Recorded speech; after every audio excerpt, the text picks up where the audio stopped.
السلام علیکم ناظرین، آج میرے دفتر میں ایک ایسی بہنہ موجود ہیں جن کے شوہر ڈنکی لگا کے گئے لیکن واپس نہ آئے۔ عرصہ 2 سال قبل جب ان کے شوہر ڈنکی لگا کے گئے تب ان کے حالات کافی بہتر تھے آج سے۔ ان کی وفات کے بعد اب ان کا نظام زندگی چلانا بہت مشکل ہو چکا ہے اور 2 سال سے یہ لوگوں کے گھروں میں کام کر کے اپنا نظام زندگی چلا رہی ہیں۔ تو یہ ان کے لیے کتنا مشکل ہوگا اور کس قدر ہوگا یہ جان سکتی ہیں، تو آئیے باقی ان سے جانتے ہیں۔ السلام علیکم۔ وعلیکم السلام۔ اچھا بہن، آپ مجھے بتائیں، آپ کے شوہر ڈنکی لگا کے گئے جی 2 سال قبل ان کی وفات بھی ہو چکی، جی، تو اب کیسے آپ اپنا نظام زندگی چلا رہی ہیں؟ لوگوں کے گھر میں کام کر کے میں اپنی زندگی گزار رہی ہوں۔ مشکل بہت وقت ہے میرے پہ، تو میں اس لیے بہت 2 سال ہو گئے ہیں لوگوں کے گھر میں کام کر کے اپنا مشکل۔ جہاں آپ لوگوں کے گھروں میں کام کرتی ہیں وہاں سے آپ کتنا کما لیتی ہیں؟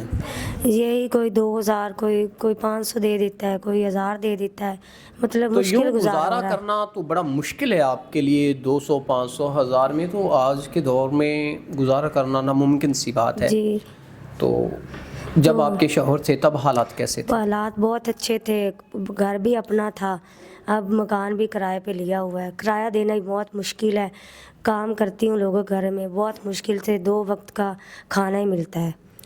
تو ناظرین، ان کے پاس پہلے اپنا گھر تھا لیکن وہ بھی بک گیا، اب کرائے کے مکان میں یہ رہتی ہیں، اور کتنا مشکل ہوگا ان کے لیے اپنے نظام زندگی کو چلانا اور ان کے معاملات کو ان کے بہتر طریقے سے حل کرنا۔ تو اگر بہن کوئی اچھا انسان جو آپ کے معاملات زندگی کو بہتر طریقے سے دیکھے تو آپ سے نکاح کا خواہش مند ہو، تو آپ کا کیا ارادہ ہے اس بارے میں؟ جی، میں نکاح کر لوں گی اگر میری وہ ضرورتوں کو پورا کرے اور میرے ساتھ نبھائے تو میں اس کے ساتھ ضرور نکاح کروں گی۔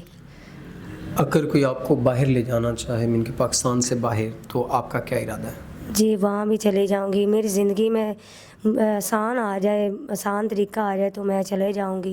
یہ جو زندگی ہے مشکل، اس سے تو مجھے چھٹکارا مل جائے گا نا۔ ناظرین، اگر کوئی خواہش مند ہے ان کے نکاح کا تو وہ ان کو باہر بھی لے جا سکتا ہے، لیکن انسان اچھا ہو جو ان کے زندگی کے معاملات کو بہتر طریقے سے چلا سکتا ہو اور ان کا بہتر طریقے سے خیال رکھ سکتا ہو۔ ہمارے معاشرے میں کافی ایسی بہنیں موجود ہیں جو ان جیسی زندگی گزار رہی ہیں۔ کبھی کبھار کوئی اپنی مجبوری کی بنا پہ منظر عام پہ آتا ہے، ادروائز گھٹ گھٹ کر مر جاتے ہیں لوگ۔ تو امید کرتا ہوں کہ ان کی پریشانیاں کم ہوں گی اور کوئی اچھا انسان ان سے نکاح کرے گا اور ان کی تمام تر جو پریشانیاں ان کو حل کرے گا۔ تو اسی کے ساتھ اپنے میزبان نواب احمد کو دیں اجازت۔ خدا حافظ۔